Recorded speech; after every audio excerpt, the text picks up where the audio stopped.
Share মার্কেটে বুঝি 30-40% return পাওয়া যায়, ঠিকই নি? দেখি চলো দেখ। হ্যালো এভরিওয়ান, আশা করি সবাই ভালো আছেন। শেয়ার মার্কেটে ইনভেস্ট কী লাগান করেন? শেয়ার মার্কেটে ইনভেস্ট করতে দুইটা প্রসেস বেসিক্যালি। একটা হইল কি ডাইরেক্ট আপনার শেয়ার কিনা, আর সেকেন্ড হইল কি মিউচুয়াল ফান্ড। বিগিনার্সের কারণে শেয়ার মার্কেটে ডাইরেক্ট শেয়ার কেনাটা রিকমেন্ডেড না, কারণ এখানে বহুত রিস্ক ফ্যাক্টর থাকে। শেয়ার মার্কেটের যে কোনো একটা কোম্পানিতে আপনি যদি পয়সা লাগাইতে চান, এই কোম্পানির সোয়েট অ্যানালাইসিস করতে লাগে, স্ট্রং পয়েন্ট, উইক পয়েন্ট মার্কেটে বেশ কয়েকটা জিনিস অ্যানালাইসিস করিয়া তারপরে আপনি এই কোম্পানির আপনার ডাইরেক্ট শেয়ার কিনতে পারেন, ঠিক আছে? তো বিগিনার্সের লাগিয়া অত কিছু অ্যানালাইসিস করা বহুত টাফ।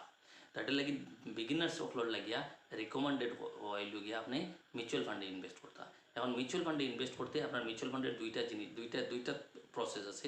একটা হইল গিয়ে আপনি লামসামে ইনভেস্ট করতে পারেন, আর একটা হইল গিয়ে আপনি এসআইপির থ্রুতে করতে পারেন। এসআইপি হইল গিয়া সিস্টেমেটিক ইনভেস্টমেন্ট প্ল্যান।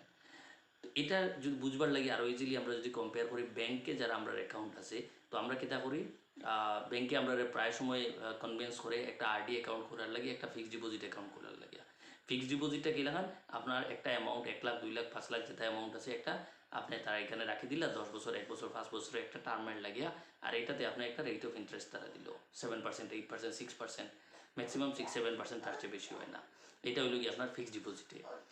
আর আরেকটা হইল কি তারা করে আপনার রেকারিং ডিপোজিট, মান্থলি আপনি 2000, 5000, 1000, 3000 করিয়া 10 বছরের লাগে, 5 বছরের লাগে, 3 বছরের লাগে আপনি এখানে ডিপোজিট করলা। এটাতেও সেম আপনার একটা পার্টিকুলার রেট অফ ইন্টারেস্ট আপনার দিব, ঠিক আছে?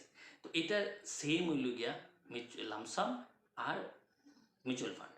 লামসাম মানে আপনি ফিক্সড ডিপোজিটের হিসাবে ধর দেখতে পারেন, যেখানে আপনার হাতে 1 লাখ টাকা আছে, আপনি ওই 1 লাখ টাকাটা ডাইরেক্ট আপনি লামসামে লাগাই দিলেন, এটা হইল লামসাম।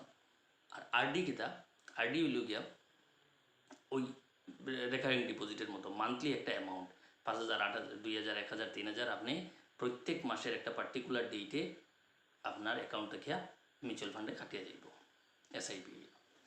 তো এটা খাটিয়ে যাওয়া আর এটার মধ্যে ডিফারেন্স মিউচুয়াল ফান্ডে আর ইয়ের মধ্যে ডিফারেন্স যেটা বুঝলাম। আরেকটা মেইন ডিফারেন্স যেটা share market, share direct equity share কিনা আর মিউচুয়াল ফান্ডে ইনভেস্ট করার মধ্যে মেইন পার্টিকুলার একটা ডিফারেন্স হইল কি কিনা, যে এখানে আমি নিজে অ্যানালাইসিস করিয়া আমার করতে লাগে।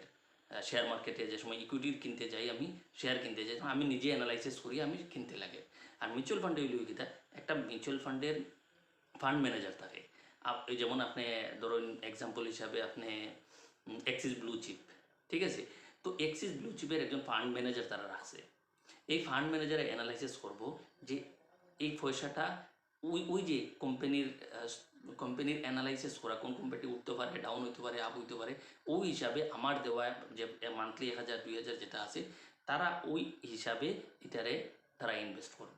তখন আমার রিস্ক ফ্যাক্টরটা, যে আমার নলেজটা কম, আমার নলেজের যেটা কম, এটা তারা পুরা করিয়া দিল। আর এইটার লেগে তারা একটা পার্টিকুলার অ্যামাউন্ট, তারা একটা ফিজ লয়, 1% ওলাহান কিছু একটা ফিজ তারা লইব, ঠিক আছে? তো এটাতে রিটার্ন বহুত বেশি আয়। ইয়ারলি মোটামুটি মিনিমাম হলেও ইয়ারলি যদি হিসাব করেন আপনি 10-12% রিটার্ন পাওয়া যায়। লং টার্মে যত বেশি করবা অত বেশি রিটার্ন পাওয়া যায়, ইভেন 25-30% পর্যন্ত। আমি এখানে স্ক্রিনশট দিয়ে আমার এসআইপির রিটার্ন কতটা আছে এটা আপনার আর দেখিলি। তো এর লেগেই রিকমেন্ডেড হইল গিয়ে আপনি সব করতে পারেন, এসআইপিতে থ্রুতে আপনি শেয়ার মার্কেটে এন্ট্রেন্স করতে পারেন। যখন আপনি একটু নলেজ হয়ে গেল গিয়ে আপনার, তখন আপনি এটারে আস্তে আস্তে যে সময় নলেজ হইল, তখন আপনি নিজে ইকুইটি শেয়ার কিনিয়া তারপরে ফার্দার আপনি করতে পারেন। আশা করি এটার কোনো একটা কাজে লাগবো আপনার। যদি কাজে লাগে, ভালো লাগে, দরকারি মনে হয়, একটা শেয়ার করিয়ে দিন।